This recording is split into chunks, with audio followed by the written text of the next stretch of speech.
You have to look at your relational patterns, right? Because people who tend to have toxic relationships might leave that, but then they just find someone else that's just as toxic. Right. So it's something that I think you might be attracted to. And it probably goes back to maybe some childhood relationships Right. where, maybe you weren't taught what it meant to love, and abuse equaled love for you. Thanks for watching another episode of Common Grounds, the podcast where we have earnest conversations with ministers and ministry leaders in the Christian church. Today, my guest is Amanda Windham, an addiction counselor and a missionary. Today, we're going to talk about toxic relationships, mental health, and detaching your value from your productivity. Don't forget to like, subscribe, and click the bell to be notified anytime that I'm uploading a new episode. Also, if you want to support the podcast, don't forget to click the link in the description and get your very own Common Grounds mug. With that being said, let's roll the intro. The blessings came in waves and could be felt for days. Oh, how my bones still shake at your name.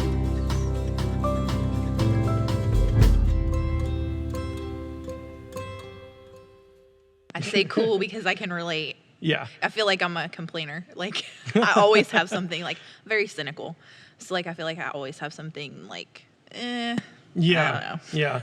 And I'm so one of the things that my dad taught me was always like, just because it's being said from the pulpit doesn't mean it's true. Right. And so that kind of lent me to always having a critical eye, probably sometimes too much of a critical eye. Yeah. Too much in the sense that not everyone's a theologian. Right. And most people are preaching from the pulpit with the best intentions, even though they might be saying bad theology. I think now for me it's more at a place whenever people are trying to act like they are theologians. Yeah. And they're talking not metaphorically and not with a point of a sermon, but with like, oh, this is how it is. Right. This is the fact of this religion. Yeah. And so that really that's bothered me over the years. And like I said, so much so to the point where I've wanted to leave the church at couple of different points in my life. Yeah. And then a lot of that was due to specific people. Right. And being burned, being burned by the church, Right. I guess, a couple of times. And Yeah. so I really wanted to, in the past few years, I've also realized that there is a really, really important, having a church body is really important. Right. Having churches is really important. Yeah. And it's not, I don't, which there was a time in my life where I was thinking like, you know what, maybe home groups or home churches is where it's at. Maybe that's what we need to move towards. And then I've kind of moved away from that idea. Yeah. Because of the conversations that I've had with people. Cool. And kind of improving my ideas on that. Yeah. Yeah. But, No, I can relate to that because, I often thought, like, what keeps me around? Like, why do I keep coming back? And I've thought of that question a lot. Why do you keep coming back? There's something that I heard someone say, and it was something that really resonated with me. It was just that, like, just Jesus, right? Like, just the person of Jesus. He's so enigmatic. And, like, when I read the Gospels and I, like, learn of him and really, like, learn more of him in depth and just, like, how he related to people and interacted with people and how he loved people so well. And that he just is worthy of worship, period. And so just him as a character, that's why I keep coming back. Like, that's why I never give up. Is there any story in particular that comes to your mind? I can't think. For me, it's always different. Like, whatever season of life I'm in is what sticks out to me. And right now, it's doing the work that I'm getting ready to do, going into missions. It's really like looking at the book of Acts and seeing how, like, the story really unfolding. And how, as the gospel is preached, more and more people are coming in and more people are getting accepted into the kingdom. So what it went from, like, just this Jewish thing to, like, a worldwide thing. Yeah. So, like, that's what really sticks out to me is just the expansion of it, and really the truth that it's for everybody and everybody's included and welcomed. So that's what sticks out to me right now. Okay. So 2 weeks you're gone? No, When? I'm still a ways away. Yeah. So the goal was to leave in September, but I have to have my budget to go. Okay. So still working on getting my budget, getting fully funded. Mm-hmm. So And you're going to Spain? yes, Going to Spain? Uh-huh. And have you already been to Spain? I have. How'd it go? It was a really cool trip. It was something that my cousin invited me to go with her, and we spent some time with missionaries over there. And it was really more of a cultural immersion trip. So we visited a lot of like historical sites in Spain, and the missionaries educated us on the spiritual condition of Spain. And so I really learned a lot about the history of religion there, and what the church looks like today. And so it was dynamic for me. It was kind of like a paradigm shift of, I was going on one path, like thinking, I was preparing for graduate school, like I'm going to do this and that's my next step. And then Graduate school, what were you going to school for? I want to further my counseling degree. So just get more advanced training for counseling. Oh, okay. Gotcha. Yeah. So yeah, it was a paradigm shift, because when I came back, I was like, okay, that's what I'm going to go do. I'm going to go do mission work. So what was there a specific instance or event that made you like just kind of jolt that direction? It was more of a culmination of things. It's generally how it works for me. It's not usually just like one thing. It's a culmination of things. And so I knew I had wanted to do mission work for several years. I didn't know what that would look like. And I also wanted to do counseling. I never wanted to give up counseling. So I just didn't know how those two would fit together. I didn't know how missions and counseling would work. Mm-hmm. And when I went to Spain, I actually met a couple that were doing counseling with other missionaries.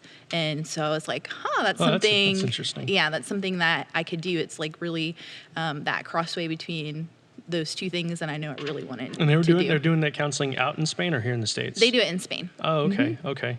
Yeah, because they want, like, there's several places in the world where missionaries can go and get care and counseling, and southern Spain's one of them. It's a big kind of hub for missionaries to come and get counseling. How did it end up like that? I don't know. Maybe it's a nice place to be. Just one of those things. I mean, when you go to Spain, you fall in love with it. It's a beautiful country. Yeah. I like their flow of life. They're very like laid back and chill, and mm-hmm. More relationally driven versus like here we're like time oriented and production and things like that. Yeah. So I think it's a good place for someone to go and get rested. Mm. So I was watching an episode of Top Gear. Okay. Long time ago, and they were driving these supercars through Spain, but they actually stopped off. There was this huge, vast neighborhood that was just completely abandoned. Wow. Have you seen any of that? No, I didn't see any of that. I saw a lot of, like tiny communities and little towns. And what really struck me was just learning how many of those don't have a church at all. Even if they had like a Catholic church there, it's nobody's going to church anymore. Mm. So whenever, I know growing up, like a lot of the missionaries that came to talk, they were talking about, you take having church for granted because in these other parts of the world, it's just legal. You can get arrested for it. Right. In the sense that Spain, where Spain is at spiritually, yeah. Which I want you to go deeper into. Uh-huh. How do you still think that we take church for granted in that sense? Not like, I mean, of course, it's easy to take something for granted whenever mm-hmm. other people in the world are getting arrested for it. Yeah. But whenever it's just not part of the culture, like it is here, and arguably dying off, right. even here. Yeah. I mean, what are your thoughts on that? So my thoughts are that we're probably following the path of Europe in the sense of becoming post-Christian, and so. We probably, if something doesn't happen in terms of how church is done here and changes, we might end up like that. Mm-hmm. And so with Spain particularly, it's really the history that's attached to the church. So one of the advantages over here is we've always been able to keep church and state separate. Where in a lot of European countries, the church was tied up with the political power. Right. And so people are just distrustful of institutions like that. So I think that's a big driving force for a lot of the disengagement.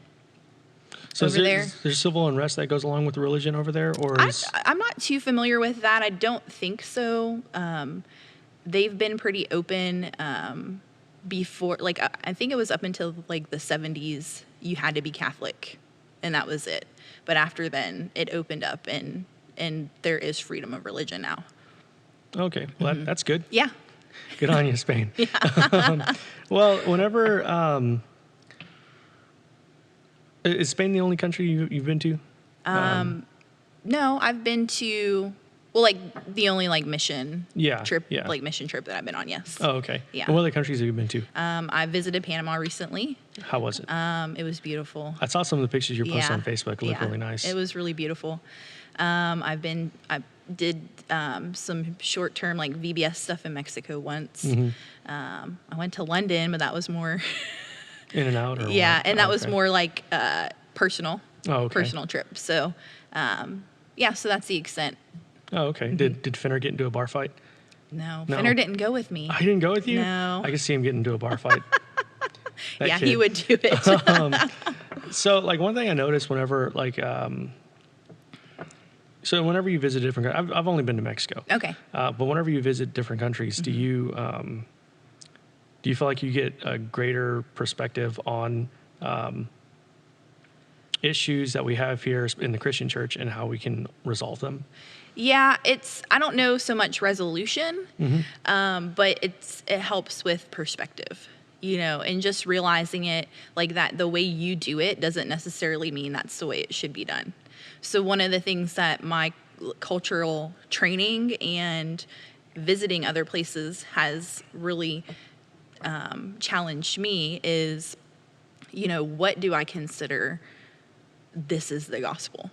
Like you really have to strip it of everything that you think it is, because that might not work in another cultural setting. So how much of our culture is tied up into how we do church, what we focus on whenever we talk about the gospel, all of that is cultural. So it's really challenged me into looking at how do you communicate the gospel cross-culturally in a way that doesn't come with all of your cultural baggage. Is there a place for cultural baggage in how, because like, I know one thing that people say a lot is, you can reach somebody that I can't. And, and as far as I could tell, what they're mostly talking about is culture. Yeah. Like you can, because you're ingrained in a certain culture, you can probably reach those people better. Absolutely. So like, is it necessary to be only preaching a cross-cultural type of gospel, or is it necessary to focus in on who you're trying to reach? I think it's really important to become incarnational, and so whatever that looks like. So to answer that question, the two options, it would be to be all in into the culture wherever you're at, because there is some truth to I'm only going to be able to reach the people that understand and get me, right? Like we have that cultural understanding. Right. And so, it's more effective if it's in culture. If one person in culture is sharing to another person in culture, it's going to be more effective. But if you're crossing cross-culturally and doing it, I think it's really important to learn that culture and come from that perspective. Well, like one of the things that my dad told me a long time ago, because he had, and I do too, a big problem with like the prosperity gospels, right? And the people preaching prosperity gospels. And one of the things he was talking about, because he was talking about like if a missionary is over in Africa, in Kenya or something, and they start hearing this prosperity gospel, it's not going to mean anything to them. It's probably a type of gospel that's too tailored to the wrong parts of a culture, I would say. Yeah. And one of the things that he said was like, the gospel needs to be universal. Mm-hmm. I agree to that, except for the part where that you can reach somebody easier if you are familiar with their culture at the very least, because it seems like there's a certain amount of trust whenever you meet somebody and they're familiar with your culture. And I mean that in a loose sense. So that could be anything. I mean, Right. as far as like, oh, you're both into Magic the Gathering. Yeah. Something like that. Yeah. Then there's kind of almost a baseline trust there that it complicates a person a little bit less. Yeah. And so what kind of specifics to cultural specifics to Spain help you in that area? Right now, it's just being open-minded to, like, when I get there, I need to be a learner, right? Like, I need to be taking the time to learn how things are done, how people interact with one another, and really building relationships so that I can learn. Yeah. So I don't say, like, I know the specifics, because I don't. I haven't been there yet. In any length of time that would be meaningful. So it's really just being open-minded and going in open to learning. Okay. Yeah. How long do you think that takes? Lifetime. Oh, yeah? So one thing that the director of my organization said that is so profound, she said it took Jesus 33 years before he started ministering to people. And so I think you are always a learner, and it's a lifetime thing. But they say, so we'll say statistics, it takes about 2 years to really like learn a language, learn the culture, and have some depth of understanding enough to communicate the gospel in a meaningful way. Okay. Mm-hmm. And is there anything that they start off with right off the bat? Language learning. Yeah. Oh, I guess that would help. My Spanish is terrible, but they don't even speak they speak a different kind of Spanish. Yes. Yeah. Than they would speak down here. Yeah. And down here they speak a different kind of Spanish than they speak in Mexico. Right. It's crazy. Yeah. But It's different all over. Yeah, for sure. And how hard has that been for you? What? Language learning. I haven't started yet. I haven't started language learning. So that's one thing, like, with my organization, it's the first year over there is dedicated to language learning. Okay. Because they really want, which I think is probably the best, to have someone in culture teaching you. Mm-hmm. So I'll hire a language helper, someone who is Spanish, a Spanish native, who will teach me all that good stuff. Oh, okay. Mm-hmm. Awesome. Yeah. And what kind of, actually, last time you were there, did you pick out like a favorite restaurant? Oh, we visited so many, because we were in 5 or 6 different cities in Spain. Oh, okay. Wow. So there is one that I absolutely loved. It was in Granada, and it was a Moroccan restaurant, and it had the best hummus I've ever eaten in my life. I love hummus. Yeah. I'm not a hummus guy. Oh my gosh, I love it. I'm not a hummus guy. Sorry. So it was, that's one thing that I always remember and think, if I ever go back to Granada, I'm going to that restaurant. You're going back to the restaurant to get the hummus? Yes. Can you take some home? Can you put it in a... They're not big on takeout over there. Oh, really? Yeah. Really? Yes. Oh, so you go and you eat You go and you eat them because it's very relational. So the meal is about spending time with people. And so meals can last 2 to 3 hours because you're just there visiting with people and connecting. I was hearing somebody talking. He was like, he was talking about why eating is a very social thing. Mm-hmm. And one of the things he was saying is because it would also help gauge your behavior around other people. And the question that he would pose is, how much do you eat?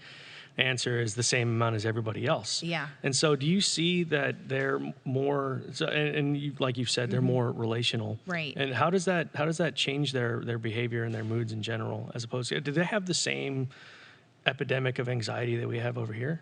That's a good question that I don't have the answer to. I don't know. Yeah. I don't know the prevalence of mental health issues. I know that one thing I do know, so I'm an addictions counselor. I have heard that they don't have the tendency to drink alcoholically over there.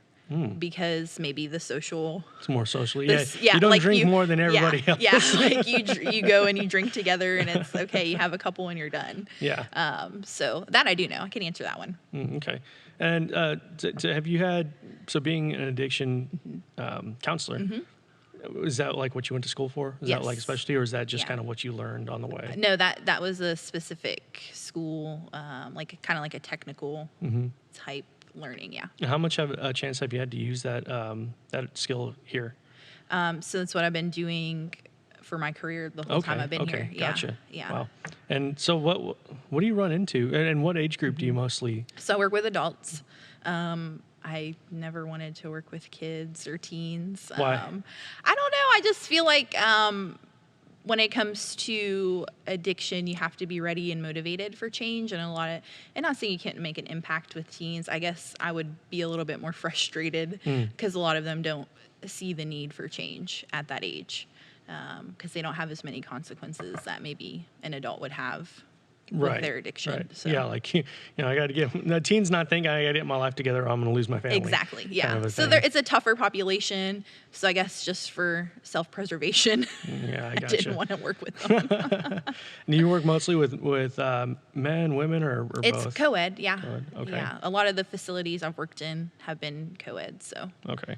Do you see men and women struggling with the same things, or do you see Yeah. it different? Yeah, I mean, it's pretty, what men struggle with, what women struggle with, pretty similar in terms of why they're using Why? the substances. A lot of it is trauma related, history of trauma, mental health issues that are not being treated, so they're self-medicating. And so in terms of things that like get them towards that path of, well, let me try substances, those are some of the risk factors. Wow.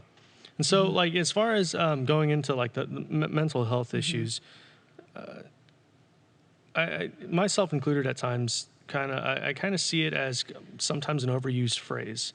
Okay. Whereas more like if something is just a little bit off for a lot of people, and I'm not negating the fact that these issues exist or anything Right. like that, but it just seems like it's like a catch-all phrase. If something's just a little bit off, then they just slap the label mental health issue. Do you think this phrase coming into culture and society is helping bring is helping bring awareness, Yeah. or it's a detriment to people who really do have these problems? That's a good question. I think I'm really grateful for how much awareness it is getting, even in the past couple of decades, of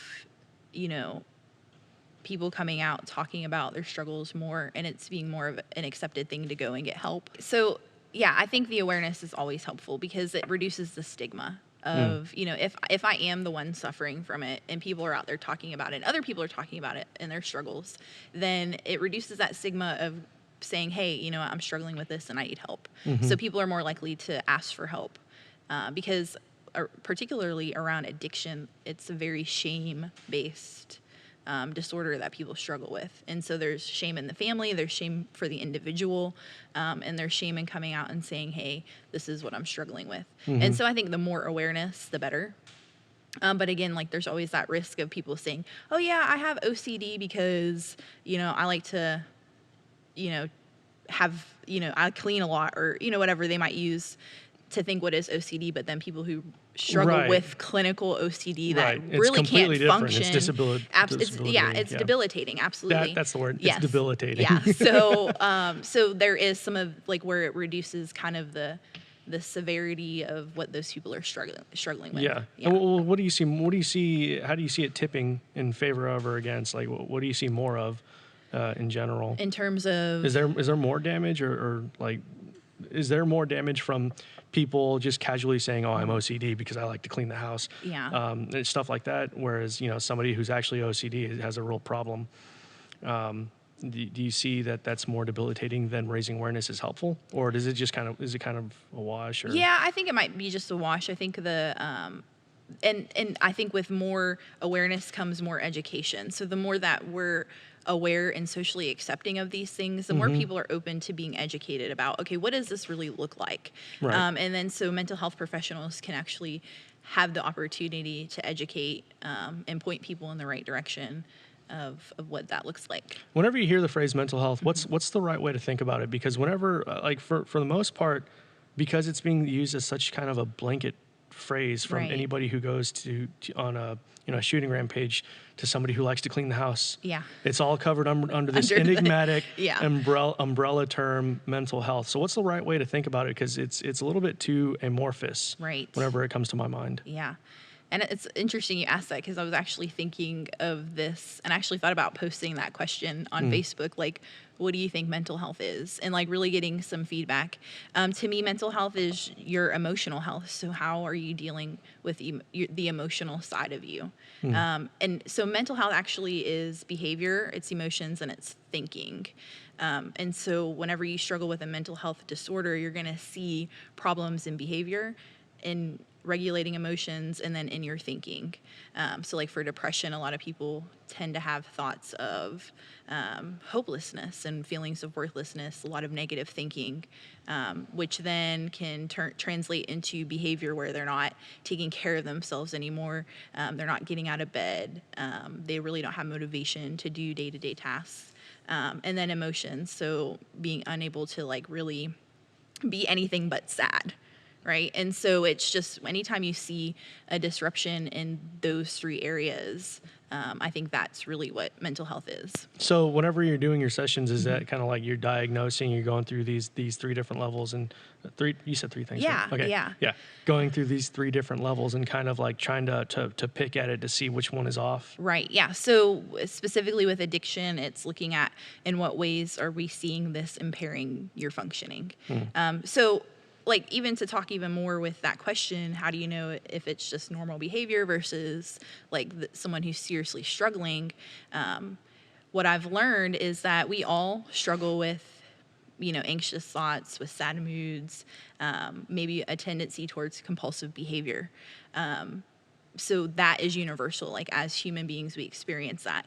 But when it becomes an issue is when it starts impacting my life and my day-to-day functioning. So we look at those different areas and say, okay, how has your substance use impacted your social relationships, your work, your physical health, things like that. And when you start to see consequences more and more in those types of areas, then we know. What kind of consequences? How do you know? Because everybody's different. So how do you know Right. whenever one person is perfectly fine with having, kind of minimal human contact and being alone most of the time? Yeah. You're completely fine with that. And then another person will just go outright depressed and insane if they're alone that much. Right. So is it per person that you have to gauge? It is. I mean, it is science, individual. I mean, that's a really good question, because I do think of like counseling as more of like a creative, like art thing, but it is rooted in science. So I think it's a good combination of both. But so yeah, it's individual. It's how is that impacting that person's life, and is that alone time? So like for me, I'm an introvert. I love being alone. It's one of my favorite things to do is just be alone in my room, journaling or watching my favorite show or listening to music. That's how I kind of like re-energize. But whenever it becomes an issue is, am I doing that too much where I'm neglecting social relationships, which are needed, So do you have to establish kind of like a set rule of like, okay, these are my 5 relationships that if I start neglecting, I'm going to know I have an issue? Yeah, that's a good like kind of coping skill that people can use in recovery.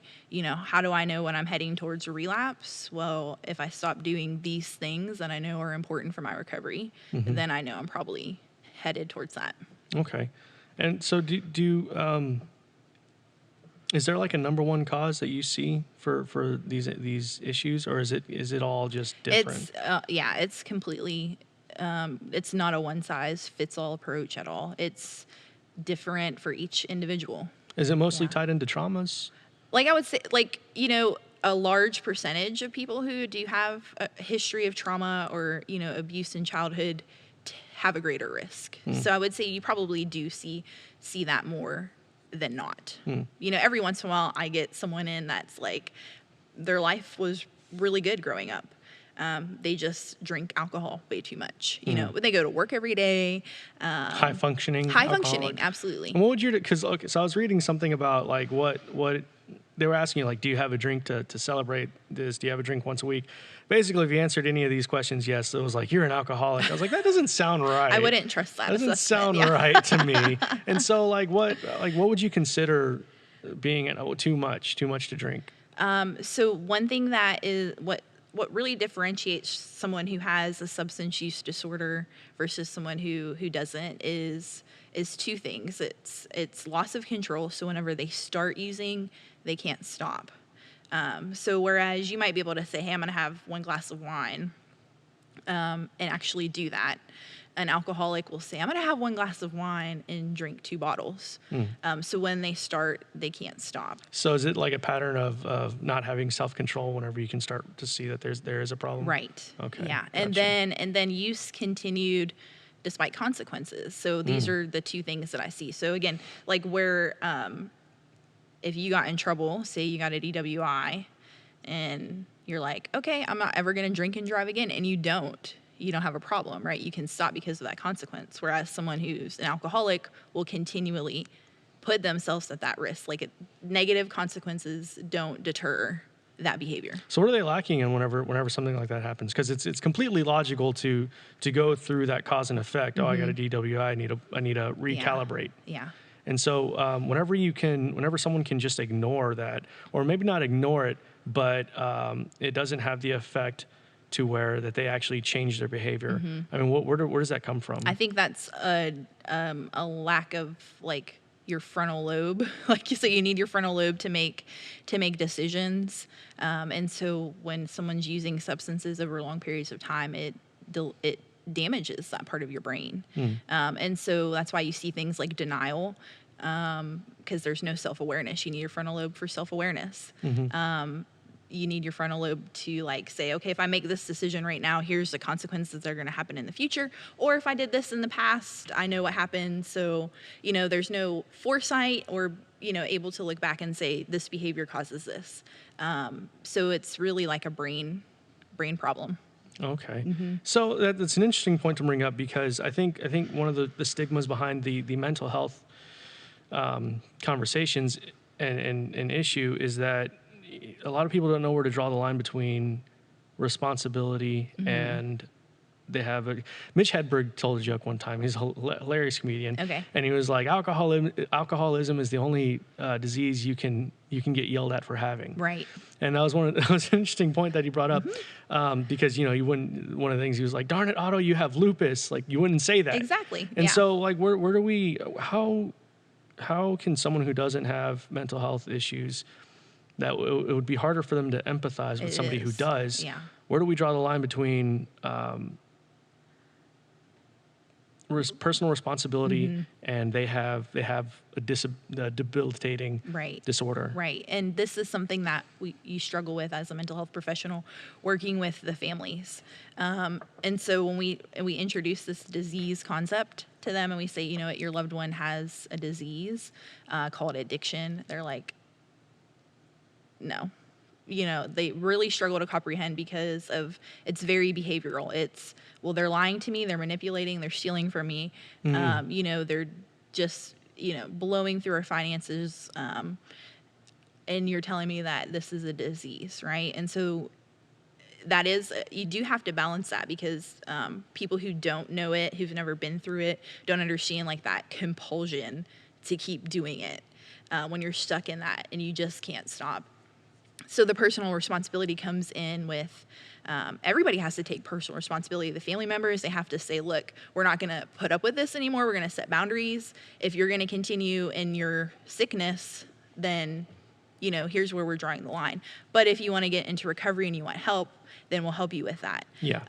And so the personal responsibility comes in with what do you do with it now that you have a disease, now that you know that this is a disorder that you have to manage. That's where they have to take that responsibility and actually engage in recovery. And do you see, like you said, the families, they're like, no, we don't want to call this mental illness. They've personally wronged me. Right. And they should have known that what they were doing was wrong and how it would affect me. So do the people who struggle with these things, do they understand how it affects other people whenever they behave? They do. Okay. They do. I mean, does that make it better or worse for them? It makes it worse because I know that this is causing problems, but I can't stop. and eventually people get, if it progresses to severe, they know, right? Like they know that it's causing these problems. They know that they're lying to their families, that they're stealing, manipulating, and they try to change, but then they can't. And so it causes more shame for them, because then they start to internalize it, right? Like, this is just who I am as a person. This is, I'm going to be stuck with this. I'm just going to be like this for the rest of my life.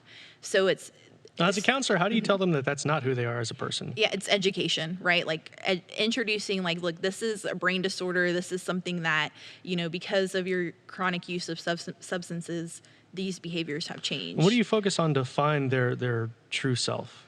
It's a lot of, so it's really cool. Like in the, group therapy is really helpful because they're in there with other people who have struggled with it. So when they get in that group and they can get vulnerable, that healing happens, socially. So because they have a lot of social damage in their relationships, they're learning in a group process how to have healthy relationships again. And really like being able to see, oh, okay, so I'm not the only one who has done this, like someone else has done it too. And so this is characteristic of my disease. And so that getting in a group is really healing for them. Does that help long-term, or is that more of like an introductory to healing? I think it's long-term. For a lot of people, it has to be a long-term thing. The group? Yeah. Therapy. And so that's why things like AA, Alcoholics Anonymous, Narcotics Anonymous are really helpful for these people, because they have that continual support. And how does it also work out the same for introverts in that sense? Yeah, it does. I think it's harder for my introverted people to engage in the group process. But again, it's my job as a counselor to make sure that they feel comfortable. So my job is to create a safe and comfortable environment for people to get vulnerable. And so I hope that I do that well, that they get that good experience and they can go out and find that in their own community. And well, so does it help those people, those more introverted people? Does it help them to just listen, or do they have to engage at some point? Right. So I'll share my experience. So I have a history of addiction, and I'm an introvert. And so whenever I went to treatment, and they were telling me, hey, you got to go to these support groups. Probably for the first year, I did nothing but listen, because that's my nature. I was just listening. I was observing. And it was really hard for me to talk in a group.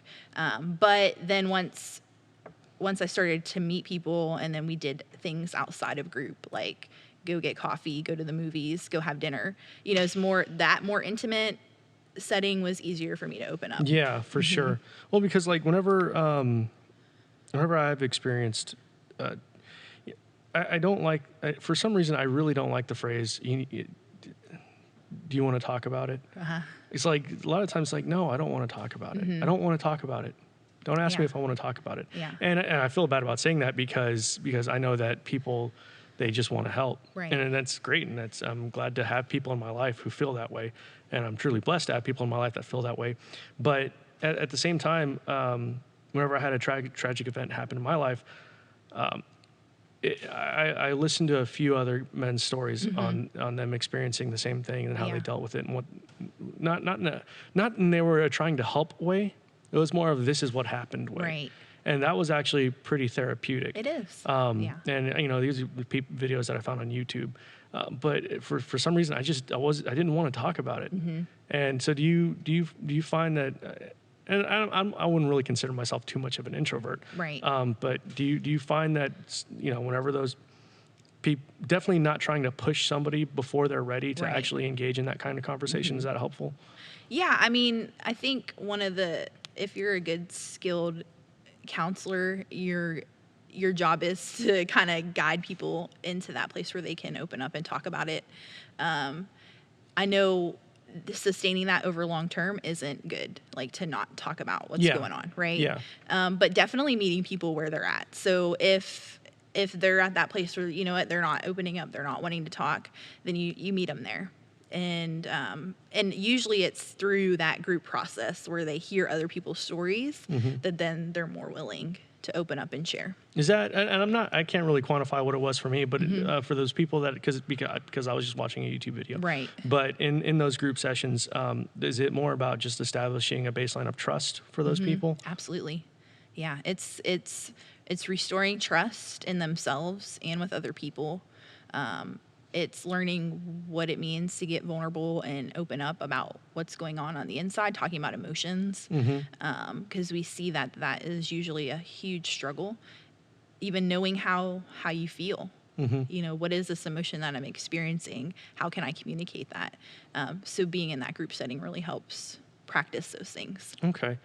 And as far as, so like I said earlier, like the term mental health can cover, right now culturally, it covers such a vast, broad range of things. Yeah. Such a whole bunch of issues. So like what percentage of people who we would put under this mental health term, people having mental health issues are violent, as far as you've seen, or have violent tendencies? Yeah, so I don't know the statistics on that. I'll say in well, just the ones that you've encountered. Like, so in the 9 years that I've been doing it, I would say I've only had 1 or 2 clients that in my presence, their anger was so much that it did scare me, and we had to like leave the room.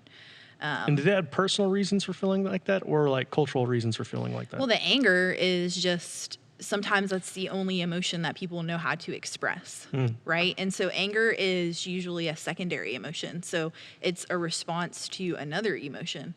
So maybe someone's feeling very sad, but they don't know how to express their sadness, but they know how to be angry. So then they're angry. So I think socially, it's one of the most socially acceptable, even though we don't like it. I mean, we term anger as a negative thing, especially for men, right? Like that's okay if you're a man to express anger. So I think it's just the easiest emotion to express. Why do you think that is? Because the way that it impacts you, like neurochemically, right? Like it's kind of like your fight or flight response going off, and that adrenaline is pumping, and so you just get angry and you can express it. So I think what's going on, biologically, neurologically, makes it a little bit easier to share that one. And why do you think it is culturally? I think, we're just angry people, right? Like culturally we have, if you look at our nation today, right? That's something that you see from politics down, is let's get out there and let's be angry. Is that just because it's more visible though? Maybe. Because it's like those more outrageous things are more visible? Right. So I tie anger to a sense of injustice. So if we weren't angry, if we didn't get angry, we never would do things like if Martin Luther King, I'll take some more. Martin Luther King Jr. never got angry about, segregation. He never would have done anything about it, right? So anger is tied to this sense of justice. And so we need anger. Like we need to be angry about things in order to like push change. It's funny that you bring that up because I never actually thought of Martin Luther King as an angry person. Where I saw him personally, and I could be off, but where I saw him, whereas I saw Malcolm X a little bit more, which I think Malcolm X is misunderstood by a lot of people for the most part. Right. But I saw him more as someone who would be angry. Whereas Martin Luther King, I saw him as more someone who was smart and compassionate. Right. Maybe, I'm sure there was things that angered him, but I saw him channel that into logic and compassion. Right. And I think that's where you see how the gospel transformed his anger, right? And so it doesn't mean that he never got angry, right? But he knew how to express it. And so I think that's where you really see what Jesus teaches us about loving your enemies and how to disagree with one another and the importance of forgiveness in our relationships. You really see that lived out in Martin Luther King Jr. But maybe in other people, they don't have that experience. So that's one way that the gospel can transform that anger, right? Then we turn it towards something good and making a difference. Yeah. So how much are you able to infuse the gospel, which arguably is something that we know that works to help transform people, into your counseling? So I'm not a Christian counselor in the traditional sense. It's more, for me, it's more of living the gospel in that and loving people well in that versus like overtly saying, hey, this is what Jesus taught and this is what we should do, right? Yeah. There have been cases where I get, people that, hey, I'm a believer and I really want this to be a part of my recovery, and then we can do that. Yeah.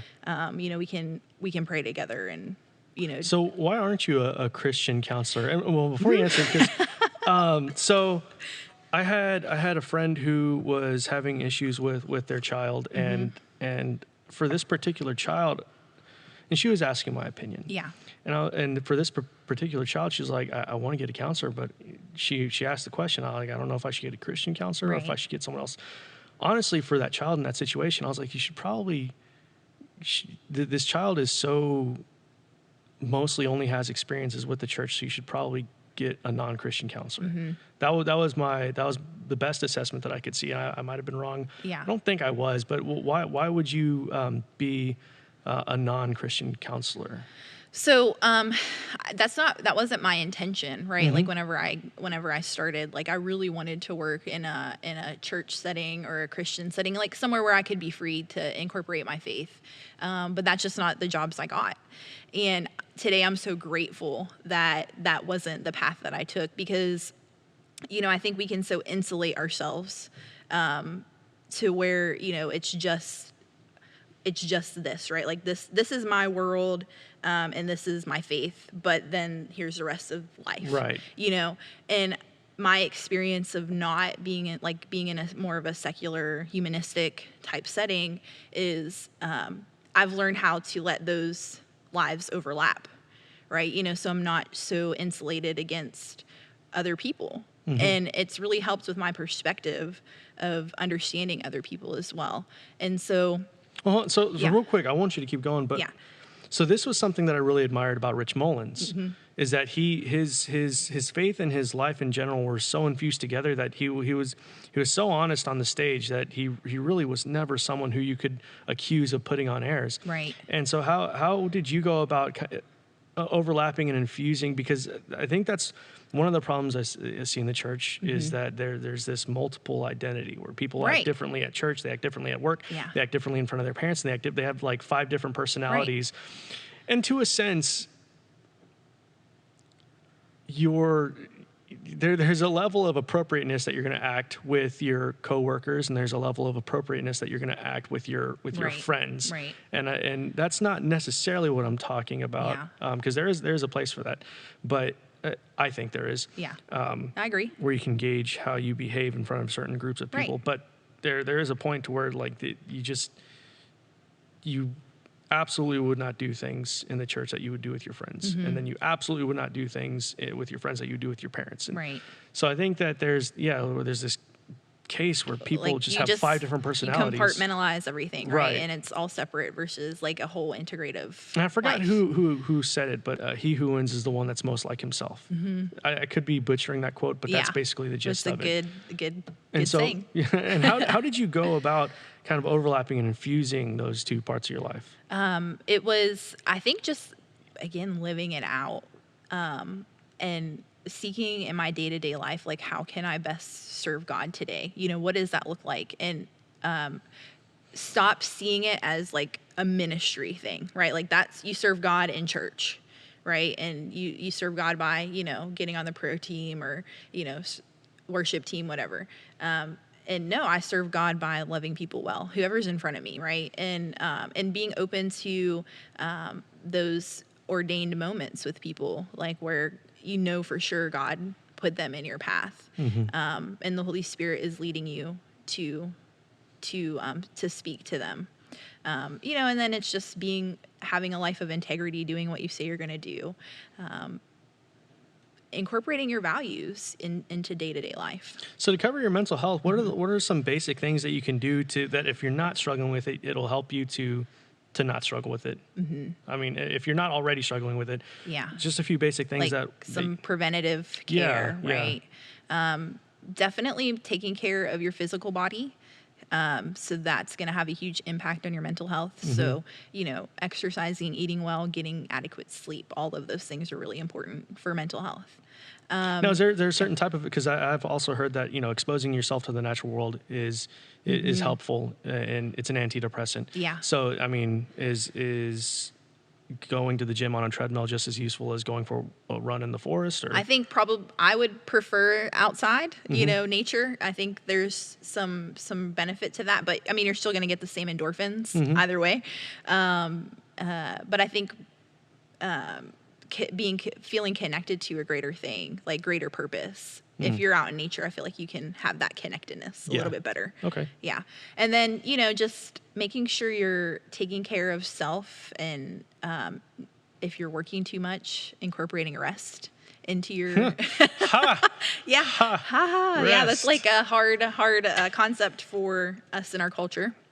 Why do you think that is? As another tangent. Yes. It's a cultural thing. It's, we're the way capitalism is set up, right? Like if you don't produce, then you don't get paid. And so I think that's something that kind of trickled down into, well, I have to produce in order to have any worth. Well, maybe in a sense. Actually, I want to come back to this. So let's keep going. I do want to come back to this. Okay. Finding rest. Mm-hmm. Yeah, finding rest. It's engaging in important relationships, that making sure that you're connecting to the people that are important. So I was reading another study, and was saying that the most mental capacity that a person can really have is to have 5 meaningful relationships. Okay. And over time, and I don't know if it's the most mental capacity someone can have, but that was kind of the average, that people will generally have 5 the ones who do, because there's also a study that said most Americans will answer, who truly knows you. Most of them say no one. Right. Nowadays. But that's probably a different topic a little bit, but at the most around 5 meaningful relationships is all you have the mental capacity for. Right. So makes sense. So is that what we need to try to aim for? Or if we have 1 meaningful relationship, is that a good start? It's a good start, right? Yeah. Having one, and then, can you expand that a little bit? Because, I think it's important, because if you have just one and that's the only person you're going to, they're going to get burned out on you. Like you're always calling me whenever you're stressed. So I think the broader and, the more people you have, the wider net of support that you can get. And you can go to, and each person has unique gifts, right? And so like, if I just have one, they're only coming at my problem from this perspective. Right. And so, it helps to have different perspectives. Yeah, definitely. I know there was this guy, I was young, it was whenever I first started dating my wife. Yeah. And she wanted to go do something with some of her friends, and I didn't really want to. And of course, I have this guy at my work who's like, you know what, if you don't want to do it, you shouldn't do it. This guy also had terrible history of terrible relationships. And he was also someone who was always pining after this one girl who wouldn't commit to him. Yeah. And, it's not something that I thought about at the time. I was like, you know what, that advice that advice feels good. I'm going to go with that. Yeah. And I got home with this mindset, and then I talked to my mom, and she was like, no, son, that's absolutely not how you should go about this. If she's your girlfriend and you want her to be your wife or whatever, then you need to have these compromises, and it's fine. I was like, oh, my mom's been married successfully for all these years. Yeah. I'm going to listen to her. Right. I'm going to listen to her. It dawned on me in that moment. And so I think definitely having that mixture of people, a good mixture of people that you can rely on to get multiple perspectives on things is a good idea. Yeah, it's really important. For sure. Yeah. And then engaging in activities that you love. Do they have to be group activities, or can it doesn't? It can be, again, if you're an extrovert and that's how you like to do it, then do it that way. But if you're an introvert, doing it that way is fine. But just as long as it's something that re-energizes you and brings some purpose and meaning to you, like being creative, like you're a creative person, so like doing the things doing the things that you like to do, however that creative outlet is. Right. So all of those things are important. Okay. So we have meaningful relationships, taking care of your physical body, and then getting rest, and hobbies, activities. Yeah. So about those 4 things, you got those covered, then you have a good chance of setting yourself up for success. Yeah, I think so. And what is rest? What is rest in terms of, because that's another not as blanketed as mental health, Right. but it's another thing where like that's not a good quantifier of what I need. So is it one day a week where I don't do anything, which biblically sounds like it makes sense, right? But is it also, can you break that up into different, like this from 8 o'clock to 9 o'clock, I'm not going to do anything, Right. Or is that different for everyone? So I have been trying, not successfully, but I try to be intentional about following the pattern that God gave us, right? Is 6 days of work, 1 day of rest. And I think it's important to note like why God rested. So it says like he rested from all his work, and he like so that he could take delight in his creation, like just to kind of sit back and like, oh wow, like there's to me there's an element of gratitude. So I think incorporating gratitude into your rest, like being okay with, okay, this is what I did this week and I'm grateful for that.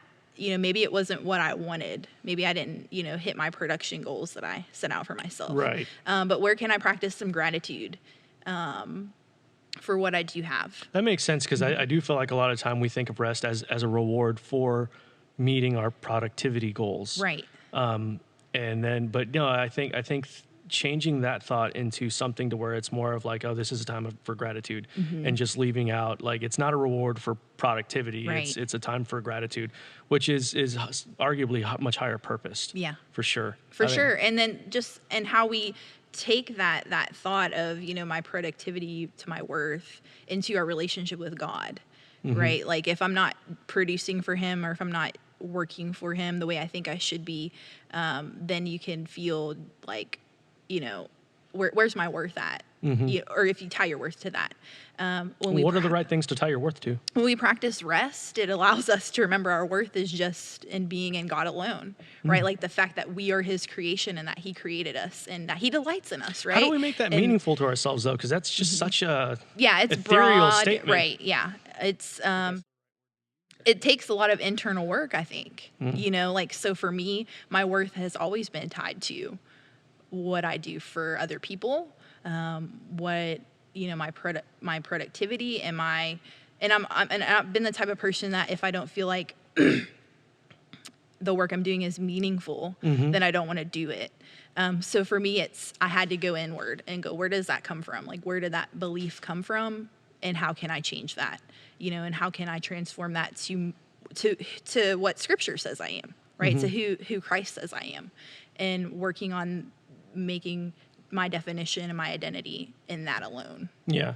Well, there was a line, and I struggle with that too, because there was a line in that movie Steve Jobs, the good one, okay, the one with Michael Fassbender. Okay, I haven't seen it. It's a really good movie. It's actually one of my favorites. I didn't want to like it, but I love that movie.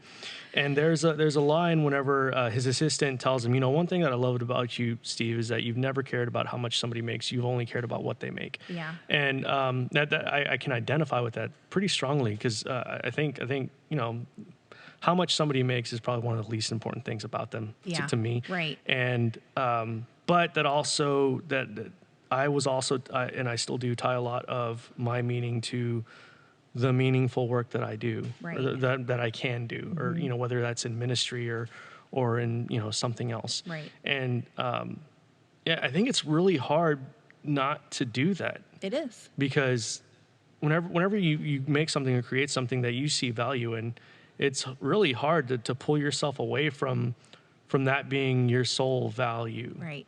And so, I mean, as far as the Gospels, or maybe just the Bible in general, what's a good place to start to internalize that your meaning doesn't come from what you produce? So for me, the one book that was very transformative in that was Ephesians. And so reading Ephesians 1 and seeing all of that stuff that that Christ has done for us, and really understanding what the gospel is. The gospel is a gift. It's grace, right? It's not work. And so I think you have to work extra hard to understand that. But really digging in and understanding it from the scriptures, Ephesians was really helpful for me, and particularly that first chapter. Okay. Okay. I'm going to have to go and read that again. Yeah.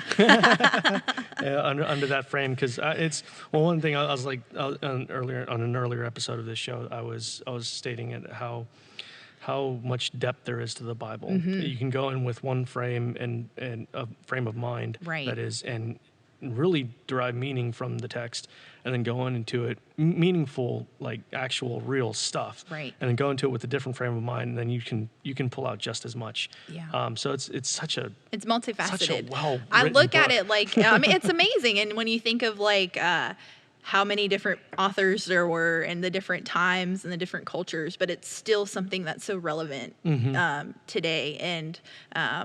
And yeah, so I look at it like this multifaceted diamond. Like you can look at it one way and get something beautiful from it, but then so it's applicable to every stage of my life, and it's something that I have found to be huge in my spiritual development. So, talking about rest, what's a good way to rest? I mean, what's a good way to think about rest? Is it also like, going to the zoo with your family? Is that rest? It can be, absolutely. It's doing something where, again, it's not about what you're producing, right? Okay, Like it's about how you're spending your time. And so I can take a day off and watch Netflix all day. That's rest, right? But was it restful for me in my spirit? Right. Probably not. Okay, so that's a good point to bring up, because I think also what most people think about when they think about rest is just resting their physical body. Right. And so what are other good ways to rest the other parts of your life? Is play. It's, doing things that, again, you enjoy. That's where those hobbies can come in. And again, where it's not about what I'm creating, but just the act of creating in itself. Or playing, like last night, me and Finner sat down and put together a Lego set. Like that's something that I can, that's a play, I can do that with my son. It's time for us to spend quality time together, and we're doing something we like to do. Yeah, definitely. Okay, and then that's something that I haven't thought about before, is like, because usually whenever I just hear the word rest, I'm like, oh, just take a nap. Right. It's rest. Yeah. I take a nap. Oh man, if I miss my nap on Sunday, which I'm Sunday usually naps do, are the best. They absolutely are. Yeah. I usually miss them though, unfortunately. Okay, so let's go back to because you were talking about capitalism, Right? And how that's kind of lended itself eventually to this thing where everybody's got to be productive, Right. And I think that because for me, like it's not a perfect system, but I think it's definitely one of the better ones, Right? And for a long time, like 50s, 60s, 70s, it worked. And there's arguable reasons. In that time period, we also had half the workforce. Right. Because up until that point, women weren't working completely in the Right. workforce. And then now you have like double the workforce, and you have all these different dynamics. That's a whole other conversation. But I think to where I've seen it cause the problem, because it really wasn't in that. Actually, I see. There was a story that this guy I used to work with told me. He was like, back whenever I was young, I was like 20, 19, I didn't care if I had a job because I could go right down the street and get another one. Yeah. Pretty easily. Right. And I was like, that sounds amazing, because if I get fired right now, I'm screwed. Right. Yeah. It's harder to get jobs today. Definitely. Yeah. And especially ones that, and he wasn't worried about it because he didn't have to go and find a high level job. He could be perfectly happy with kind of like whatever job that he could go and find. Yeah. And so I see this mostly as, so I don't see it as an issue there, but I see it as an issue where everybody now, and I guess with this podcast, me myself to a certain extent, but everybody's trying to market themselves. Right. Everybody's trying to turn themselves into a personal brand. Yeah. And like I said, I'm probably a little bit part of the problem with the podcast.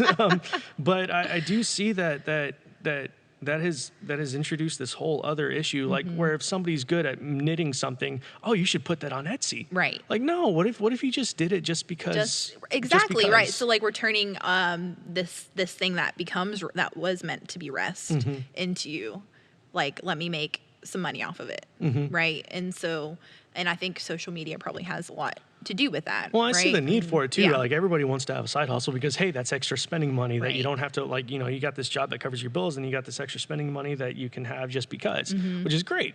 It's great. But the big problem with trying to turn yourself into a product that I see, and especially with like Instagram, Right. Like you got all these girls just taking pictures of themselves, and they get sponsorship deals because of it, Right. Because they're scantily clad and it's selling, and men and women both like looking Yeah. at it because like men are like, oh, or men for obvious reasons. Then Right. women And then because, women like, oh, I like her makeup. Or, I want to do it like that. Yeah. Tons of makeup tutorials and Right. videos and stuff like that, which I'm a huge fan of YouTube. That's only a platform I'm on currently, but it also, you can learn so much. Right. You learn so much from it. Yeah. But how do we know whether or not we're doing something? Because I'd like to think that I'm doing this because it's meaningful to me. Right. And it's more or less become my current ministry in a sense. But how do we know whenever we're doing something because it's meaningful, or we're doing something because that we shouldn't, that we're taking something that could be rest and we're trying to monetize it? So I would ask you then, if this was taken from you, how would that change how you feel about yourself? And going back to that meaning talk, I feel like I do derive meaning from doing something like this. Yeah. And so, but would it be like identity crisis, right? Like, would you like, who am I? What am I doing with my life? So I think there would be. So whenever I started coming to church here, I honestly, and I've talked to my pastor about this, so he knows how I feel. Okay. I wasn't happy. And this was at a point in my life where I didn't want to go to church. I was kind of over it. Yeah. I was like, church is full of people. People are flawed. Yeah. I don't feel like I need to be a part of this. And which is the wrong way to think about it. Right. For sure. And so I wasn't happy. And I didn't feel like I had meaning until I started teaching the 5th and 6th grade, or Okay. the middle school kids. Yeah. So 6th, 7th, and 8th. Yeah. And once I started actually having a ministry again, is whenever I started finding that content is the wrong word. Self-worth? That's the wrong word too. Okay. It was more of, I guess, simply put, it's whenever I started finding that I had purpose again. And I think that having purpose is really, really It's important huge. for people. Absolutely. And I think that's the cause of a lot of the current cultural unrest, is that people are finding it harder and harder to find purpose. And one of the reasons is when I think about it, like if you're poor and you're really low at level income, finding a way to survive, that's something that's purposeful. Right. And that's really all you live for, is Yeah. survival, right? And there's a lot of purpose to that. Yeah. You have a lot of purpose because you're at a point where, like, I've got to take care of my family. I've got to take care of myself. Right. I could be wrong about that, but I've been in pretty dire straits myself. Yeah. And so there's purpose and meaning to that. And then you get to this place where you don't have that anymore. And so you've got to find something else. Absolutely. So there's a theory in psychology called Maslow's hierarchy of needs. Yes. And so, as we go up that hierarchy, so like the very bottom is survival. Do I have food, shelter, protection? And then once you get that, then going up. And once you have that, then going up, And so I think as we get some of those needs met on the lower end, then we, start to look at meaning in different ways. Right. Yeah. Right. And so, well, to answer your question, I would probably have to find something else to do. Yeah. If this was taken from me. Okay. I probably would, because I do get a sense of, right or wrong, I do get a sense of purpose from doing something like this. Yeah. Because I'm like I said earlier, I'm a conversational person. Right. And I love to learn. And I think one of the best ways to learn is through conversations. Yeah. Like I learn best from lectures. Being able to kind of take notes and reformulate those ideas and stuff like that. Yeah. So But you would find something else, right? So I'll find something else It's about the flexibility, I guess, that you have when change happens, right? Like, how flexible are you when change occurs? Because change is going to happen, right? That's something that we can't control. That's the constant of life. Specifically me, I'm probably a little bit slow to the uptake, but I am pretty flexible. Yeah. I think we're all going to have like some resistance against change, right? So I guess it's is your worth in your relationship with God, and do you feel like you have a strong self-identity? If something is taken from you, are you able to move on and find something else? And I don't know if that answered your question. Honestly, I forgot what my question was exactly. But but kind of one of the things I was alluding to, if I didn't outright say it earlier, is that I think that people aren't going to feel complete unless they have a ministry. Right. And that can look like a lot of different things. I remember hearing this story. I told the 5th and 6th graders this all the time because it's a great story. There was, and it ties into the idea of just being obedient. Yeah. There was this guy in Australia who would always hand out these tracts. Oh, that's what he would do every day. He would just go down to the shops and he would hand out tracts. At surface level, you would probably think that that's not important. Right. It's just a guy handing out tracts. Like, who cares? Until there was this conference in Australia. And this one guy told a story about how his life was going terribly. Yeah. And all this kind of stuff.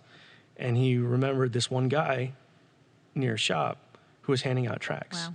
And led him to Christ. Right. Not even in that instance. Yeah. But he got the tract, he read it, thought there was something to it, and it all went from there. And then he was like a super big pastor from there on out. Several other people in the crowd came to him later, and he's like, I remember that guy. Yeah. That guy led me to Christ also. Wow, that's pretty cool. And so one of the other problems is that I feel like we also tie our worth to our audience, Right. our audience size. Absolutely. And you don't if this guy just wasn't obedient, maybe he didn't think, I'm not a pastor of a megachurch. What I'm doing isn't that important. Yeah. Who's my audience? One person per hour, Right. every once in a while that I'm never going to see again. Yeah. And I think, but also I don't see him as thinking of himself as somebody who's trying to build up an audience. He's just somebody that was just being obedient. It seems like. Yeah. And so how do we pull ourselves away from our reach? From our presence, our online presence even? That's a good question. To where we're not making it about the audience, or like, am I getting more followers? Or And it's kind of like, it's almost, I've had this conversation with pastors about the size of their congregation. Right. And analytics and numbers. And whenever it comes down to it, for a lot of people, that's where their worth is. Exactly. In their analytics. Yeah. And especially whenever it comes to social media. I mean, yeah, for pastors, for sure. Because if they have a small church size and they're trying to get bigger, Yeah. Which makes sense because you want to reach more people because it's the gospel and you need, we're called to spread it. Yeah. And I guess it just depends on. So I would how you're called to ask, spread it. like, how effective, if you have a large congregation, Right. how effective are you being in making sure that each person, right, is getting the gospel and is growing in their faith and is being discipled? And I think a lot of it comes from the top down, right? It's, these are the expectations so you have a building that you have to pay bills on, right? Right. And so I have to have people to come in to make sure they're paying their tithes. And, so it becomes about the institution versus the relationships. And I'm not saying anything against that, right? Like, it's kind of like a natural thing that will happen. But when we look at how Jesus did it, right? Like, he spent most of his time with 12 people. Yeah. And then he had the 3 people that were the closest to him that he really poured into. Yeah. And then he sent them out to go do the same thing. And so... But even Jesus also built up an audience. He did, and he had large crowds that he would preach to, Yeah. right? Like, Yeah. And I think that's, again, like, what is the purpose of that? Is coming here on Sunday is about the preaching and getting that message, like Jesus preaching to the 5,000, right? Or, teaching the Sermon on the Mount. But then what are you doing outside of that? He wasn't just doing that. He Right. was, pouring into these 12 people who then, like, went off and did the same, Yeah. you know? So I guess that goes back to like having those meaningful relationships, Absolutely. the example of having those meaningful relationships in your life. But even Jesus, and he was saying things that were worth listening to and were worth hearing. Right. And I mean, even he built up an audience. Yeah. Like for modern times, Jesus had quite a large audience. I think it's great. Like I think about it, like, he didn't have social media. Right. He didn't have the internet. It wasn't like people were taking videos and he started trending. Right. But, 2,000 years later, we still know what he was doing, So that's pretty phenomenal. Yeah. And so like how would you go about from a clinical perspective going about pulling yourself away from deriving your meaning from analytics? Because like there's that feedback or that feedback loop to where, if you're doing something and then you start getting more like a larger following, larger audience, there's that feedback loop to where you're like, okay, I'm doing something right. Yeah. That must mean that I'm on the right path. Right. It's validating me. Yeah. How do you pull yourself away from that from like a clinical perspective? I think it's like, again, like, am I doing this to get likes? Like, is my main concern like, oh, did so-and-so see it? Did they like it? Did someone comment? Am I checking it just to see how many people liked my post, right? Which I've definitely done, right? Like, you can get caught up in that. So I think of like the story of David when he went to go count his troops, right? Like, are you putting your faith in the numbers, or, your faith in God? And so just, yeah, that's good. Yeah. Like, so just like being self-aware, like, of your motives, and do you find yourself tending towards, it's about the likes. If no one liked it, then, what am I doing here? And then when that happens, being willing to take a break. Like, I often have to like just deactivate my Facebook account, and get some time away from that. And I've heard, like, because there's this whole thing where like that's a very popular thing to do right now is like go on a social media fast, right? For like 30 days or whatever, and then it seems for some people, I'm sure it's just to have vacation from it. But I know for a lot of people, it's to try to kind of reset their how often they use it and stuff like that. And there's a bunch of weird like tricks. Oh, I put it 3 pages away from my homepage. I've tried it all. Right. And none of it works. And I was listening to this one guy. I forgot. He wrote a book. I forgot the name of the author, but the book is called Indistractable. And he was talking about like these people would come to him and be like, hey, I get distracted all the time, like social media. And it's funny enough, he doesn't have a problem with social media, because these people who would come to him, he would ask them, he'd be like, show me your calendar. What are you getting distracted from? And their calendar would be blank. Yeah. And he said the right place to start is to actually fill up that calendar so you know what you're getting distracted from. Right. Like, say you have these 3 hours you're going to spend time with your family, your wife, your kids, whatever. Then you know what you're going to be distracted from. Yeah. And it puts a value to that. But you can't just not put a value to it and have like, oh, this generic, I wasn't doing anything. You were distracted from not doing anything. Right. Because that's not meaningful. Right. And you can't internalize that. And so I think that was a really smart way to go about it. Yeah. To actually, like, if you're having a problem with it, then actually, quantify what you're being distracted from, what you're being pulled away from. Yeah. Because if you're being pulled away from nothing, that's really different from being pulled away from I'm hanging out with my kids for 2 hours. Right. Kind of a thing. Yeah. And that's where you start to see, is it violating some of the values that I have? Right.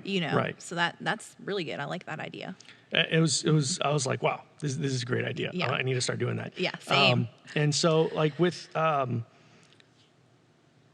these people who have these issues, do you see, how much of it do you see involved with social media? Is there any kind of correlation to that? Like how much they use it, or any, in terms of like mental health and yeah. So I haven't personally had anybody complain yet, but I know the research is out there to support that, especially among young kids and adolescents, is that they're more anxious and more depressed than other cohorts in different times, and seeing that correlation between social media use, technology. So it's definitely going to impact us. Yeah. Yeah. And, well, so I was doing I was photographing an event. Okay. And this event, there was a party bus with mostly teenagers, which I didn't personally, I didn't fully understand, because in my mind, the only reason you get a party bus is so you can like drink on it. Right. But they were just listening to music. So first off, the music they were listening to, it was basically just pornography. Wow. It was really surprising. It was uncomfortable for me because I'm on this bus with a bunch of teenagers listening to or hearing this. And they all knew all the lyrics and stuff like that. And it was really shocking to me. I was like, I've heard bad music, but this was pretty much pornography. Yeah. And I might just be sound like an old man, but I don't think I am, because it was literally just verbally putting these acts to music. Wow. It was surprising. Yeah. And then the other thing that was surprising is that these kids are already on a bus full of their friends, but they're all on their phones. Yeah. The entire time. Right. I was shocked. Because on another party bus I went on, first of all, they were just listening to like Taylor Swift and stuff like that. Yeah. These were older people though, listening to music that I grew up with. And they were all engaging with each other. This is my generation. Right. They were all engaging with each other. They didn't have a problem with, like, every once in a while, one of them would, check, see if they have any messages or anything like that. But they were all engaging and talking to each other. And on this, these 15-year-olds, Yeah, they were just 15, 16-year-olds, they were just on their phones the entire time. It was kind of shocking to me because I'm like, you already have presumably your closest friends all here. Right. What's out there? Yeah. And it's interesting because I also, there's a channel on YouTube I love. It's called Charisma on Command. Okay. And he was talking about whenever you're in a bar or something like that, to appear more charismatic, you want to stay engaged in the conversation you're having because it sends a signal that the party is where you're at. Yeah. But whenever you're just standing there scanning the room, looking outwards, it sends that signal that the party's not where you're at. Right. You're trying to find somewhere else to go. Yeah. And so is it like a lack of confidence that or Yeah, I think that, they're grown up on, like they were raised on those devices, right? So, parents have a lot to account for, and I've been guilty of it myself, of like, here, just take this and go, watch a movie or something. I need to work. Yeah. I can't deal with you right now. Yeah, exactly. So it's a good distraction, using it as like a babysitter, so to speak. So they were raised on it. And I think true for my son too, like if he already has like a tendency towards anxiety. And so when he goes somewhere, maybe that phone of like having that phone and having something to do so he doesn't have to engage, so I don't have to worry about like, will this person like me? Because I'm not engaging, so I don't have to worry about rejection, or being accepted. Because in that stage of life, the most important thing is being accepted, among your peers. But also, you might argue on the other side is that's how they're engaging with one another. So like they could have all been sitting on that bus on their on the bus on their phone and like texting each other on Snapchat together. And so like that's just how they. How's that affect you psychologically though? Because I'm of the belief that as much as I enjoy virtual relationships, like gaming online with my friends. People who like actual friends, like people I know and personally, that I wouldn't otherwise really get a chance to talk to too much. Honestly, I also don't believe that there's a substitute for face-to-face interaction. There's not. It's the most important, right? So like here we can gauge like your nonverbal cues, right? Those things are important in communication. And we saw that early on whenever text messaging started becoming a thing. Yeah. There was a lot of things that I think Key and Peele did a sketch about. It was hilarious about losing those nuances in face-to-face conversation. Yeah. Like email's the worst way to communicate.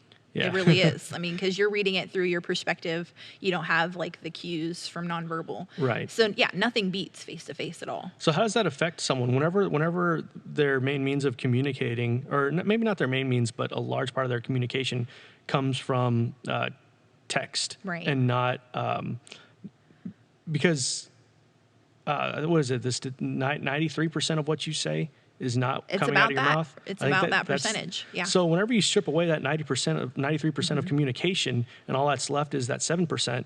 I mean, what is that?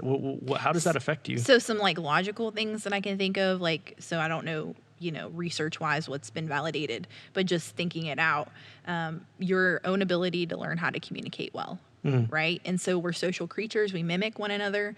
And so if I'm not around other people and seeing how they communicate, I'm not going to learn how to communicate. Right. And then also loneliness, right? Like it is going to reinforce a sense of loneliness without having that person-to-person communication.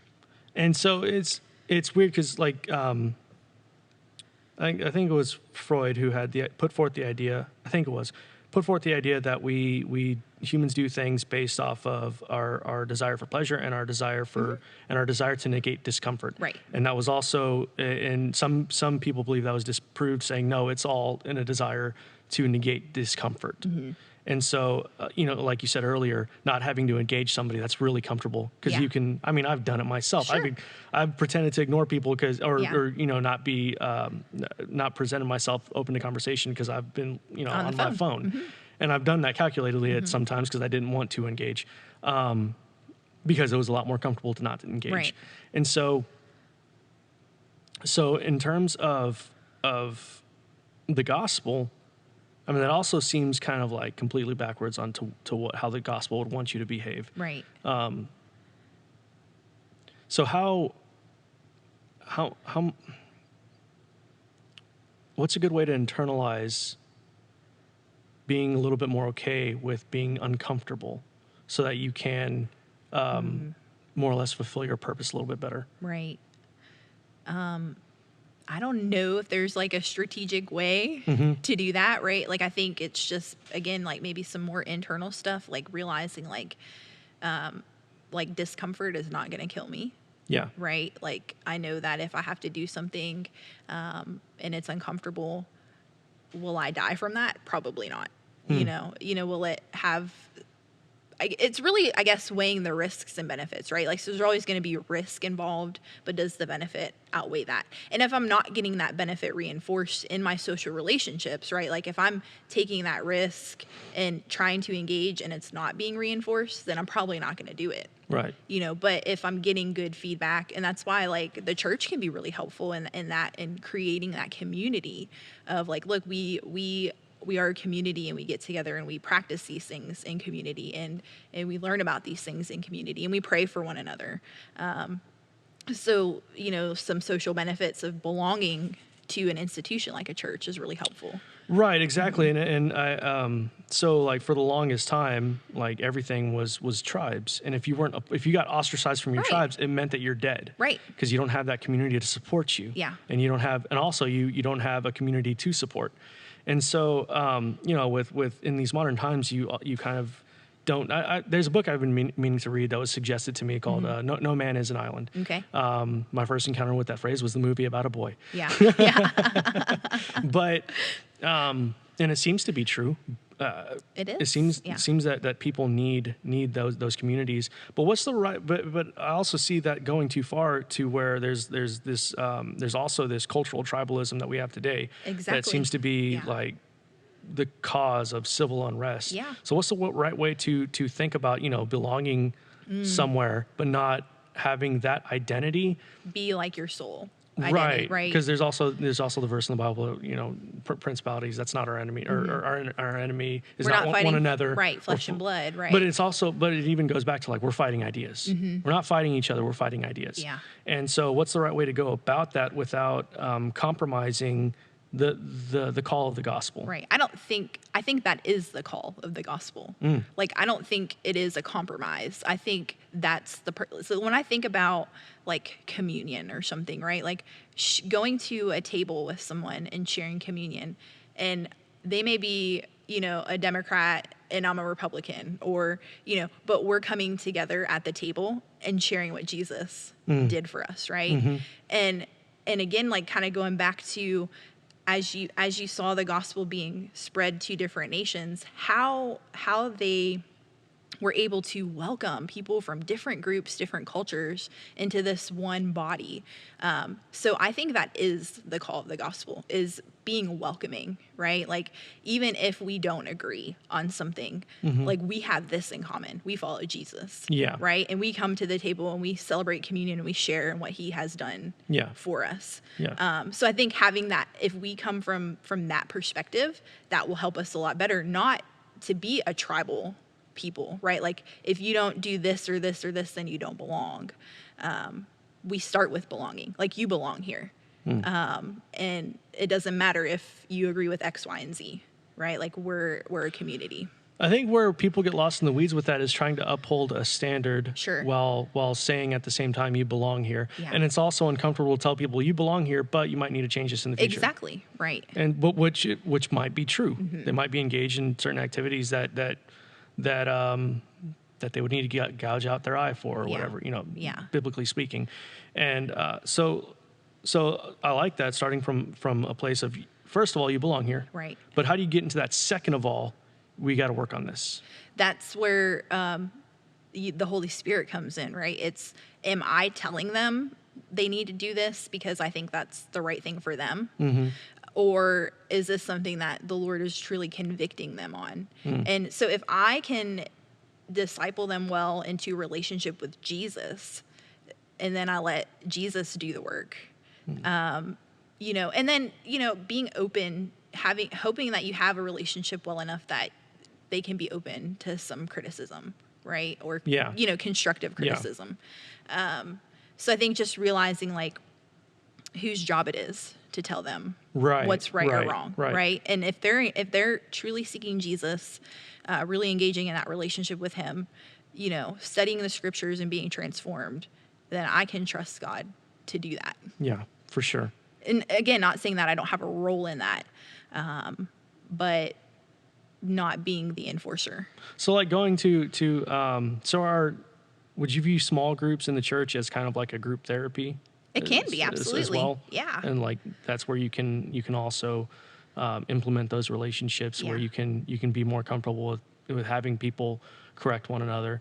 Because I think in some ways it's a detriment to just have the pastor trying to be the one who's correcting everybody. Right. Because I think the you belong here should probably come first and foremost from the pastor, and then like you said, once those relationships are built up, we can get to the second of all. Yeah. But it also seems like if you start with that, first of all, you belong here.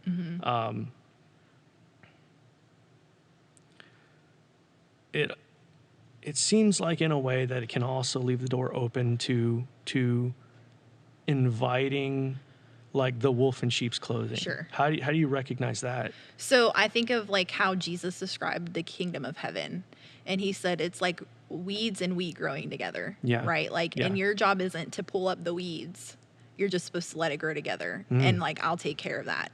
You know. So I think us going around and like saying like, okay, well, you're really a Christian, but you're not, or you know, like your behavior isn't. I think that's us trying to uproot weeds. Well, how do you? But there's an important part of that also with like say a youth pastor or 5th and 6th grade. Like if I see, if I have someone who's in my class and I see someone new come in and then who has terrible mannerisms, terrible behavior, and I see it affecting the behavior of the other students, I'm going to want to do something about it. Yeah, you're going to protect. Right, I'm going to want to.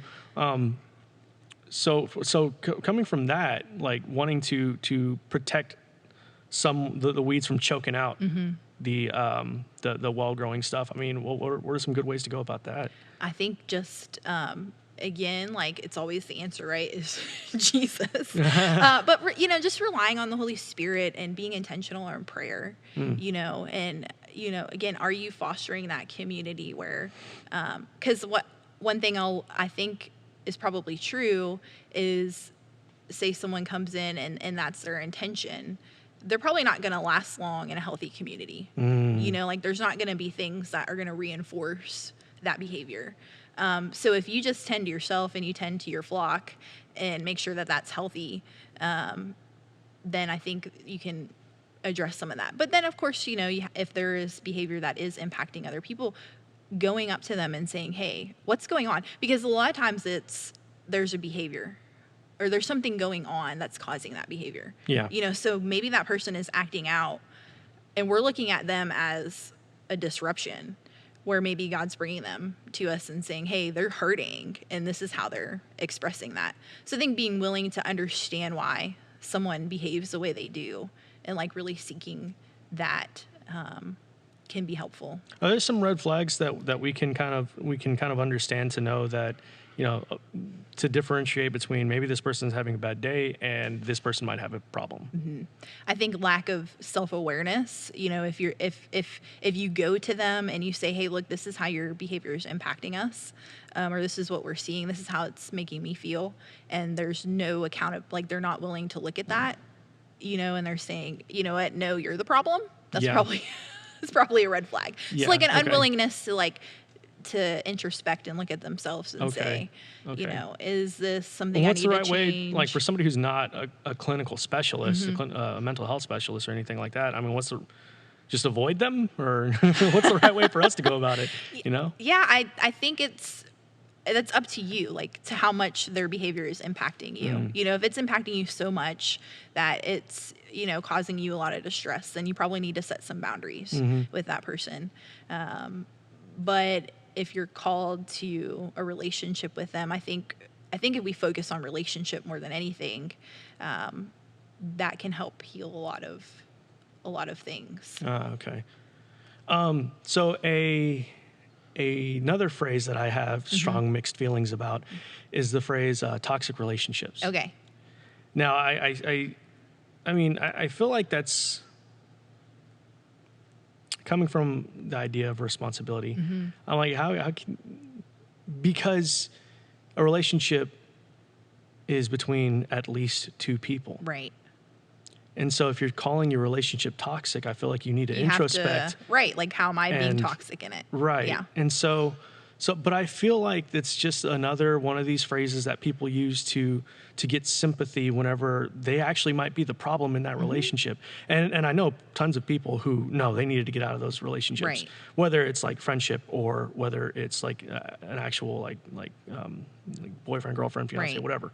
And then they also like, and it's not for me to lend these people advice on their marriage, but because I've seen it work out both ways, where people really need to get out of that marriage, or someone really needs to stick it out and start just being obedient to God, as painful as it is. And like personally for me, I'm talking about more so emotional pain. Because for me, I have also strong feelings about abusive relationships. Absolutely. Get out of them. Either case. That's my go-to. Yeah. That's my go-to. Just leave it. Yeah. And I know that whenever I was younger, I would be like, you know, you're an idiot if you're staying in that kind of relationship. And as I've grown up, I've seen, okay, these are the psychological reasons why it's rough. Right. It's hard. Yeah. Because I mean, you can have, you can be in an abusive relationship and be like, okay, well, the alternative is me going into the unknown. And that's scary. At least here, I know what I'm getting. Right. And that's a whole other thing. But so what's your take on this widespread use of the kitsch phrase toxic relationships? Well, we probably all are in toxic relationships, right? Because we're broken individuals, and we're trying to have. So I'm sure there's a level of toxicity in all of our relationships. And I think it's important to be willing to look at, like, what role am I playing in this? So what I understand is that I'm responsible for how people treat me, right? By what I allow. So if I'm complaining, Eleanor Roosevelt. Really? No, not exactly that, but kind of a paraphrase. Kind of similar. So if I allow someone to treat me a certain way, then that's my fault. Like, I have to be the one that steps up and says, you know what, this is impacting me this way, and I need you to do this. Yeah. And if they're not, and like going back to what you said, like, it's a two-way street. If that person is unwilling, then I'm not in a relationship anymore, right? Like, they're not working on their part. Then I can step away and say, you know what, maybe this isn't the best thing for me. Yeah. Because I'm trying to be in a one-sided relationship. And so I think being aware of our own behaviors, and then the kind of boundaries that we have in our relationships are really important. Okay. Okay. So if someone is doing kind of all the right things, I mean, what are some red flags for somebody who maybe lacks the self-awareness? Yeah. What are some red flags that you might be coming from a place that you're not the problem? Yeah. What are some red flags to be able to tell that you're in a relationship that's taking more out of you than that's helping build you up? Are you giving more than the other person? Are you working harder than the other person in the relationship? Have you tried to fix it, and they haven't been willing to change any behavior? Say, like, you're working on changing your behavior, but they're not willing, and maybe they're always blaming you, like you're the problem. I think those are some red flags. Hearing "I'm sorry" a lot without any change, without any true repentance of behavior. I would say those are probably some red flags to look for. Okay. Okay. Gotcha. And it's just it's like I said, it's just another amorphous phrase that I feel like is that And not for a lot of people. Yeah. But for some people, they just use to garner sympathy. Right. Because like I see the same thing over and over again. Oh, I dumped my toxic relationship. Oh, you go, girl. Mm-hmm. Or actually, I see it more used by women than men. Probably. Yeah. Why that is, I think men just have a more of a tendency to not waste time with people they don't like. Right. Whereas women are naturally more nurturing in characteristics. More relational, yeah. More relationship, Yeah. more relational based. Whereas like men are more interested in things. Right. And a thing is broken, you just throw Fix it out. it. Yeah. or you fix it or throw it out. Yeah. Excuse me. Or you buy a new one. So with women, how do you even prevent yourself from getting into a toxic kind of relationship so that you can not waste your time? Because I know that I understand the impulse to wanting to be nurturing, right. And it's a great impulse. And and a lot of times I don't think it's as appreciated as it should be. But how do you go from casting pearls before swine? You have to look at your relational patterns, right? Because people who tend to have toxic relationships might leave that, but then they just find someone else that's just as toxic. Right. So it's something that I think you might be attracted to. And it probably goes back to maybe some childhood relationships, right, where, maybe you weren't taught what it meant to love, and abuse equaled love for you. So what are some good direct questions that you can ask yourself to kind of get down to the root of why you might keep ending up in this kind of situation? Am I the common denominator in all these issues? Is it, because you can tend to see people play the victim, right? Like, well, it's just the way people are. Like, you start to normalize that behavior and universalize it. So it doesn't matter. That's just how men are. Like, right. They're toxic. Like, they're going to abuse you. They're going to cheat on you. And then you play the victim role, right? So, but what about them attracted you? Why was I attracted to this person who treated me this way? Yeah. And am I willing to do the work then internally? It always goes back. That's always my answer. Yeah. Doing the internal work of change. So is a good first place to start with your parental relationships? Absolutely. Okay. Yeah. I mean, because that's where we're going to learn. That's our first example of what it means to be in relationship. And that's how we learn love, right? Or lack thereof. Right. Yeah. Okay. So just going back to that and being like, first of all, what was my relationship with my father and mother? Yes. And then going from there and then seeing if that set up some kind of pattern. Absolutely. Okay. Because that's been true in my life. I look at the relationships that I've had with my parents and then how that has led me to some unhealthy relationship choices. And how hard was it to kind of like to kind of reboot that area of relationships? In terms of like to go back maybe some and of the look bad, or well, like say like you start realizing the cause of these bad habits and it helps you to quantify what the issues is, and then you have a starting place to correct or maybe entirely reboot your ideas behind that, and then like being intentional in how to mitigate those bad habits. Yeah. So how hard was that to kind of reboot that? I think it's hard. It takes commitment, to do the work and to look at that. I think for me personally, after all these years, it's interesting that I still have the tendency to go that route. And so the part for me is it's frustrating. Like, I thought I got over that. Why am I still? But each time I'm able to recognize it sooner. Yeah. Right. Yeah. Like, so each time I'm able to recognize like, oh, okay, I'm getting in a one-sided relationship where I'm working a lot harder than the other person is. Yeah. And I'm able to kind of protect myself sooner than later. So I think, it's not that you're going to fix it and overnight it's going to be different. You might still have those tendencies, but can you spot it quicker? And can you, are you able to change it faster? So is the right way to think about it as more of a scar? Yeah, probably. Absolutely. Something that may always be there, Yeah. but like you said, you just learn how to recognize it faster and faster until Yes. it's pretty well enough mitigated. Yes. Okay. Yeah, I would think so. It's a good definition or description. And have you seen that with other people as well? Oh, like yeah. like they just and I think that learning how to think about things is helpful too. And so like, do you see that in other people where it's dangerous to think about it as gone? because then it can just real easily come back. Absolutely. Yeah. I think you have to look at it like these are my handicaps, Yeah. right? Yeah. That I'm going to lean towards. Because then that speaks to a need that I have, right? And this is how I know how to get that need met. Yeah. So that's the easiest route. And so it's definitely like a lifelong thing of I got to be committed to being aware of that. Okay.